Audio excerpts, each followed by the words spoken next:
కేవలం 7,999K up to 10 kgs వరకు బరువు తగ్గి అధిక బరువు నుంచి వచ్చే ప్రధాన సమస్యలను దూరం చేసుకోండి.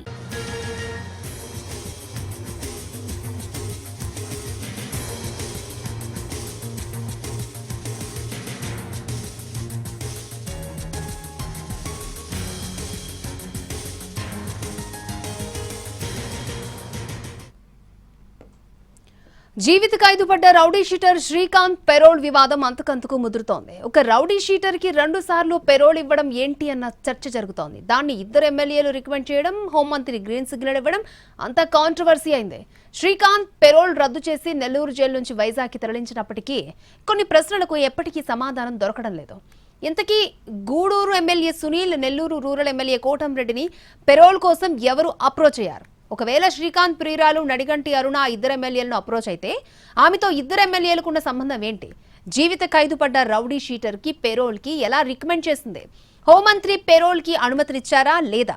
రౌడీ షీటర్ పెరోల్ కి తెర వెనుక నుంచి సహకరించిన ఆ పోలీస్ అధికారులు ఎవరు? రౌడీ షీటర్ పెరోల్ వెనుక ఎవరి వ్యక్తిగత ప్రయోజనాలు ఉన్నాయి?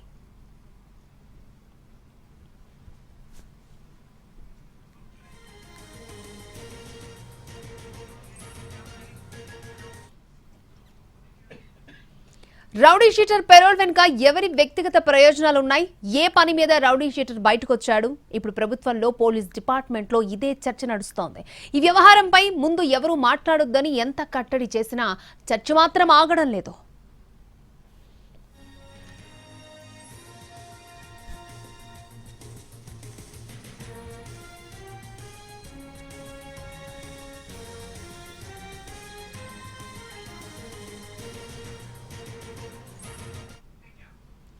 జీవిత ఖైదు పడ్డ రౌడీ షీటర్ శ్రీకాంత్ పెరోల్ వివాదం అంతకంతకు ముదురుతోంది. ఒక రౌడీ షీటర్ కి 2 సార్లు పెరోల్ ఇవ్వడం ఏంటన్న చర్చ జరుగుతోంది.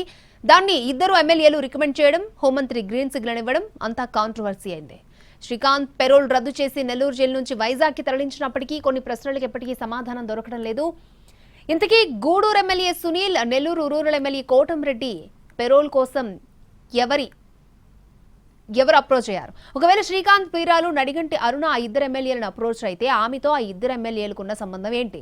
జీవిత ఖైదు పడ్డ రౌడీ షీటర్ కి పెరోల్ కి ఎలా రికమెండ్ చేస్తుంది? హోంమంత్రి పెరోల్ కి అనుమతినిచ్చారా లేదా? రౌడీ షీటర్ పెరోల్ కు తెర వెనుక నుంచి సహకరించిన పోలీస్ అధికారులు ఎవరు? రౌడీ షీటర్ పెరోల్ వెనుక ఎవరి వ్యక్తిగత ప్రయోజనాలు ఉన్నాయి? ఏ పని మీద రౌడీ షీటర్ బయటకు వచ్చాడు? ఇప్పుడు ప్రభుత్వంలో పోలీస్ డిపార్ట్మెంట్ లో ఇదే చర్చ నడుస్తోంది. ఈ వ్యవహారంపై ముందు ఎవరూ మాట్లాడొద్దని ఎంత కట్టడి చేసినా చర్చ మాత్రం ఆగడం లేదు.